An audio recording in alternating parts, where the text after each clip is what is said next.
जिस राजकुमारी के जन्म पर पूरा राज्य जश्न मना रहा था, वही एक दिन मिट्टी के बर्तन बेचने को मजबूर हो गई।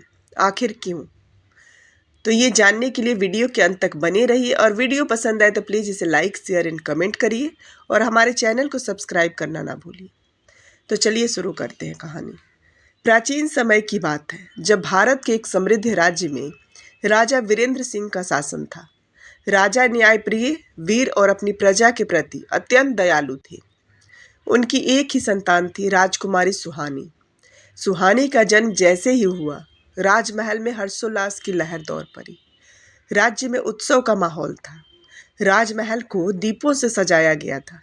पूरे नगर में मिठाइयाँ बांटी जा रही थी और ढोल नगारों के गूंज से आकाश गूंज उठा। राजकुमारी के जन्म को राज्य के लिए सौभाग्य का प्रतीक माना गया। राजकुमारी का लालन पालन अत्यंत भव्यता से हुआ। उन्हें सर्वश्रेष्ठ शिक्षा दी गई। शास्त्र, युद्ध कला, संगीत और नृत्य में निपुण बनाया गया। परंतु उनके हृदय में हमेशा से प्रजा के प्रति प्रेम था। वह सादगी में विश्वास रखती थी और विलासिता से परे गरीबों की सेवा करना पसंद करती थी। लेकिन भाग्य को कुछ और ही मंजूर था। एक दिन पड़ोसी राज्य के राजा रणधीर ने राजा वीरेंद्र सिंह पर आक्रमण कर दिया। राजा वीरेंद्र सिंह ने पूरी ताकत से युद्ध लड़ा, परंतु छल कपट से पराजित हो गए। उनका राज्य लूट लिया गया, महल को नष्ट कर दिया गया और उन्हें बंदी बना लिया गया। राजकुमारी सुहानी किसी तरह बच निकली, लेकिन उनकी पूरी दुनिया उजड़ चुकी थी। राज्य के पतन के बाद सुहानी को अपने ही राज्य में एक साधारण लड़की की तरह रहना पड़ा। वह अपने पुराने ऐश्वर्य को भूलकर अब मेहनत मजदूरी करने को मजबूर हो गई।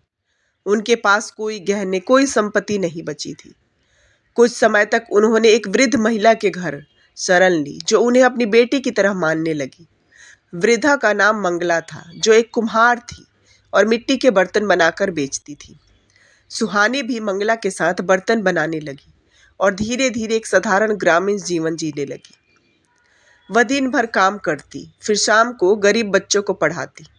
उनकी सादगी और दयालुता के कारण गांव के लोग उन्हें बहुत मानने लगे।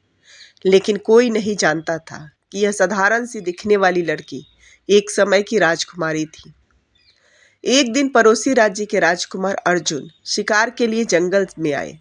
संयोग से उनका रास्ता उसी गांव से होकर गुजरा जहां सुहानी रहती थी। सुहानी एक तालाब के पास बैठी थी जब राजकुमार की दृष्टि उन पर पड़ी।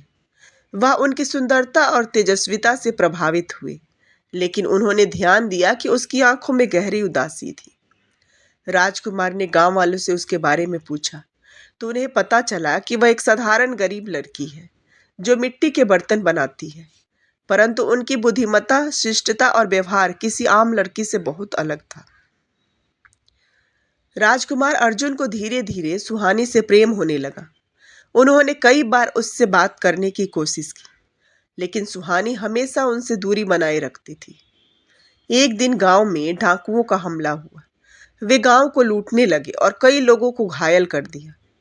सुहानी ने बहादुरी से गांव वालों की रक्षा की। उसने अपने पुराने युद्ध कला के ज्ञान का उपयोग कर डाकुओं का सामना किया। राजकुमार अर्जुन भी उस समय गांव में थे। जब उन्होंने सुहानी को इतनी वीरता से लड़ते देखा तो उन्हें संदेह हुआ कि यह कोई साधारण लड़की नहीं हो सकती। राजकुमार ने सुहानी से उसका सच जानने की कोशिश की, पर वह कुछ नहीं बोली। लेकिन जब गांव वालों ने बताया कि वह कभी राजा वीरेंद्र सिंह की बेटी थी, तो अर्जुन अचंभित रह गए। अर्जुन ने तुरंत अपने पिता को यह खबर भेजी। उनके पिता राजा विक्रम सिंह बहुत न्यायप्रिय थे। उन्होंने राजा वीरेंद्र सिंह को रिहा करवाया और उनका राज्य उन्हें वापस दिलवाने में मदद की। राजा वीरेंद्र सिंह को जब अपनी बेटी का संघर्ष पता चला तो उनकी आंखों में आंसू आ गए। उन्होंने सुहानी को गले लगा लिया और कहा कि तूने साबित कर दिया कि सच्ची राजकुमारी केवल महल में नहीं, बल्कि दिल में होती है। राजकुमार अर्जुन ने सुहानी से विवाह का प्रस्ताव रखा, जिसे राजा वीरेंद्र सिंह ने सहर्ष स्वीकार कर लिया। लेकिन सुहानी ने एक शर्त रखी, मैं विवाह करूंगी, लेकिन मुझे यह वचन दो कि मैं हमेशा गरीबों की सेवा कर सकूंगी। राजकुमार अर्जुन ने वचन दिया और दोनों का विवाह धूमधाम से संपन्न हुआ। सुहानी रानी बनने के बाद भी अपनी सादगी और दयालुता नहीं भूली। उन्होंने अपने राज्य में शिक्षा और चिकित्सा की सुविधाएं बढ़ाने का काम किया। उन्होंने अपने जीवन के संघर्षों से सीखा कि असली सम्मान लोगों की सेवा में है, न कि राजमहल के ऐश्वर्य में। उनकी कहानी युगों तक प्रेरणा बनी रही, एक ऐसी राजकुमारी की जिसने गरीबी को सहा, संघर्ष किया, लेकिन कभी अपने आदर्शों से समझौता नहीं किया। Thanks for watching.